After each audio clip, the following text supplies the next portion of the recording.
Order the Having a measured. meeting of the Planning and Zoning Commission on June 3rd. Didn't hit the coaster. If we could start with a roll call, please. Ahern. Bathke. Here. Janezer. Here. Heisler. Here. Ward. Here. Willer. Here. Yadi. Here. All right, first up on the agenda is approval of the agenda. I get a motion. I'll move to approve. The second. I'll second that motion. Okay. All in favor, say aye. Aye. Any opposed? Great. Agenda is approved. Next up is public comment. Do we have any public comment? Wonderful. Okay, moving on to item number 4, preliminary site plan. We'll start with a staff presentation.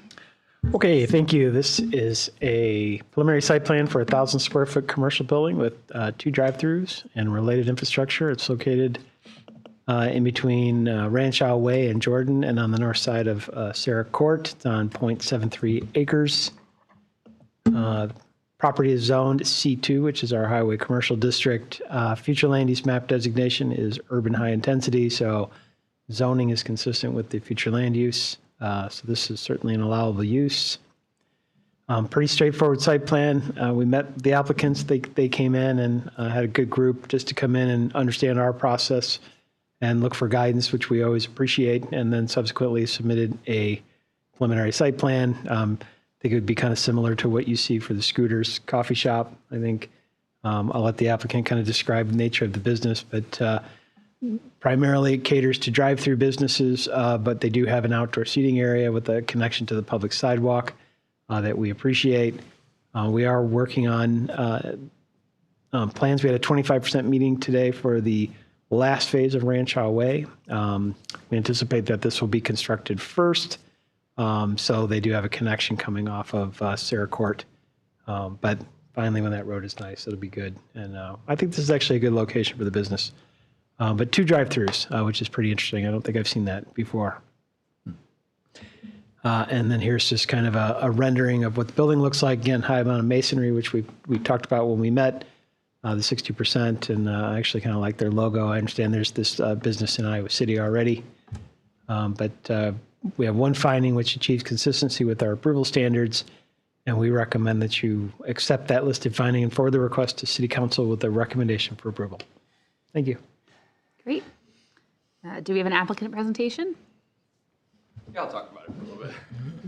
Hi, everybody. I'm Kevin Bogert with Anderson Bogert Engineers. We're up in Cedar Rapids. Thanks for having me. I'm sorry the owner couldn't be here, but happy to be here to talk about the site a little bit. That's a pretty good summary of all of it. The 2 drive-throughs is pretty interesting. Both sides serve.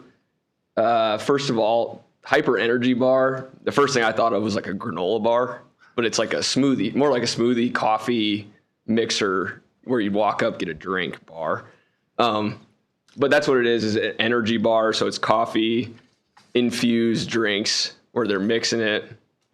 So that's what all their traffic is through the drive-through.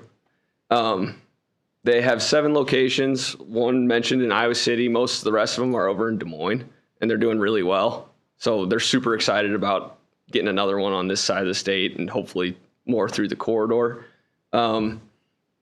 This is their larger. They have 2 options. There's 1,000 square foot, and then they have a smaller 750 square foot. The 1,000 square feet has the walk-up option, and they opted to go with that one here with the future Ranchow Way expansion. We're going to try to do everything we can right now, curb cuts as much as we can for a future connection to that bike path. I think that pretty well sums it up. Is there any questions? Yeah, is there an outdoor seating area?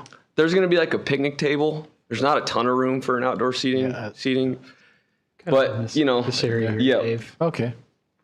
And, you know, there might be like a bike rack and possibly what we can fit there on the outside of the drive too in the future.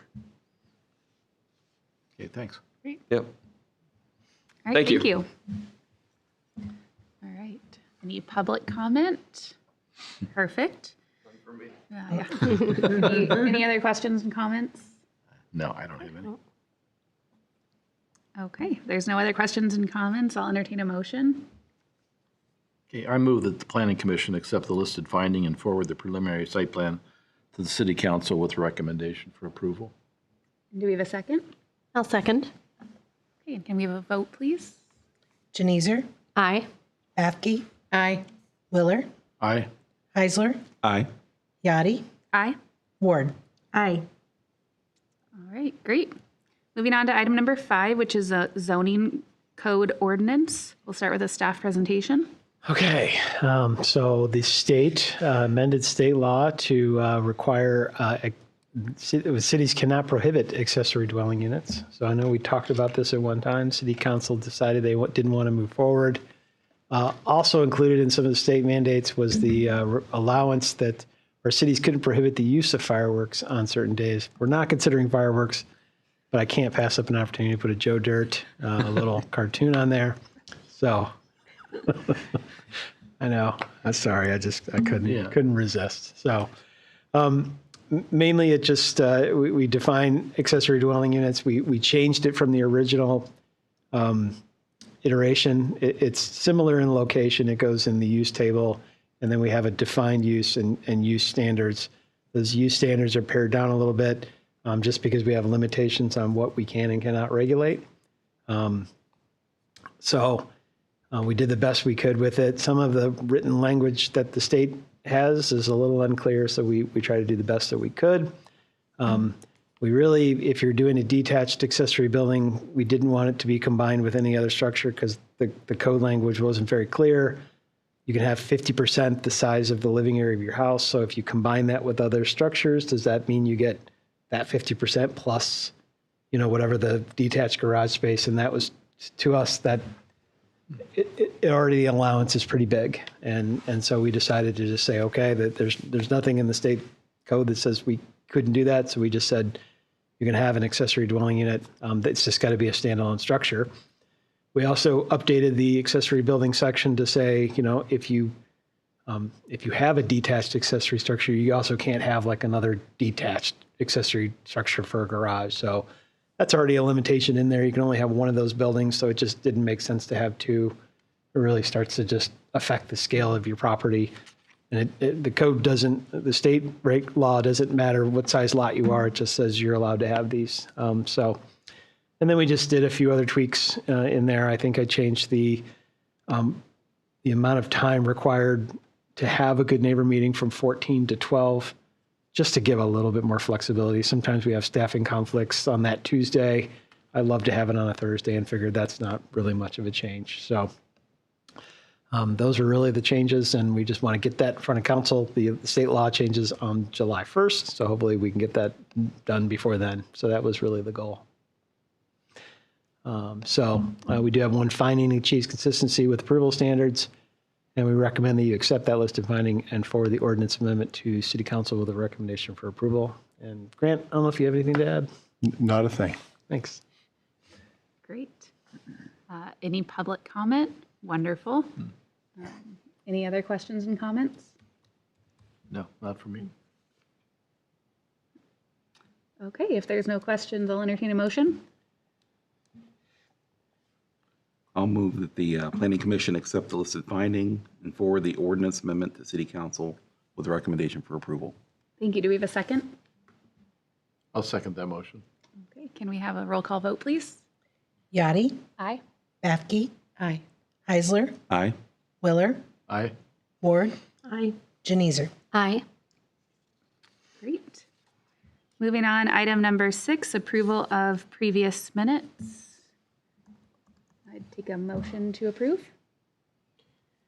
I move to approve the minutes from the previous meeting. And a second. I'll second. All in favor? Aye. Any opposed? Great. Previous minutes are approved. Item number 7 is planning updates. Just a small one. Mr. Heisler has decided not to request a reappointment. So it's always, I always ask and say, I totally understand if you don't want to run again. We'd love to have you. We'd love to have Jason continue. I think, has it been 12 years? 12 years. 12 years, so that's quite a run. So just want to take the opportunity, you've been here the whole time I've been here, which is a little over 5 years, just to publicly thank you. Obviously, you don't get paid. You really love your community, and to come here, I just appreciate you and what you always brought to the commission. So I just wanted to thank you, and we'll certainly miss you.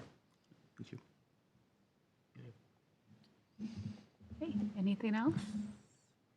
No? Okay, I'll entertain a motion to adjourn the meeting. I'll move to adjourn the meeting. And a second. I'll second. All in favor? Aye. Any opposed? Great. Meeting adjourned.